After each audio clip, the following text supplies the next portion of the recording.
തെരുവുനായ വിഷയത്തിൽ സുപ്രധാന ഉത്തരവുമായി സുപ്രീംകോടതി.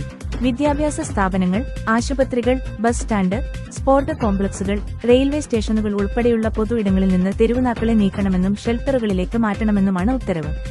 പിടികൂടുന്ന തെരുവ് നായകളെ വന്ധ്യംകരണത്തിന് ശേഷം ഷെൽട്ടറിലേക്ക് മാറ്റണം. എവിടെ നിന്നാണോ തെരുവ് നായകളെ പിടികൂടുന്നത് അവിടെ തുറന്നുവിടരുത് തുടങ്ങിയ നിർദ്ദേശങ്ങളും കോടതി മുന്നോട്ട് വെച്ചു. ജസ്റ്റിസ് വിക്രം നാഥ്, സന്ദീപ് മേഹ, NV അഞ്ചാരിയ എന്നിവരടങ്ങിയ ബെഞ്ചിന്റേതാണ് ഉത്തരവ്.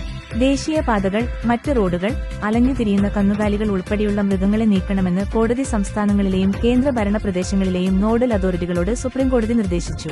കന്നുകാലികളെയും മറ്റ് മൃഗങ്ങളെയും ഉൾപ്പെടുത്തി സംയുക്തവും ഏകോപിതവുമായ ഒരു ഡ്രൈവ് ഉടനടി ആരംഭിക്കണം. നിർദ്ദേശങ്ങൾ കർശനമായി പാലിക്കുന്നത് ഉറപ്പാക്കാൻ ചീഫ് സെക്രട്ടറിമാരോട് ബെഞ്ച് നിർദ്ദേശിച്ചു.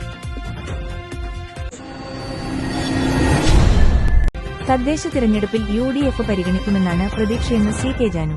കോൺഗ്രസ് സംസ്ഥാന നേതൃത്വവുമായി ചർച്ച നടത്തി. ജനാധിപത്യ രാഷ്ട്രീയ പാർട്ടിയെ മുന്നണി എന്ന നിലയിൽ പരിഗണിക്കാം എന്ന നിലപാട് അറിയിച്ചു. ആ പരിഗണന ലഭിക്കുമെന്നാണ് പ്രതീക്ഷയെന്നും CK ജാനു പറഞ്ഞു.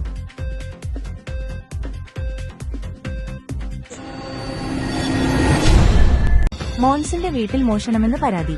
പുരാവസ്തു തട്ടിപ്പ് പ്രതി മോൻസൺ മാവുങ്കലിലെ വീട്ടിൽ മോഷണം.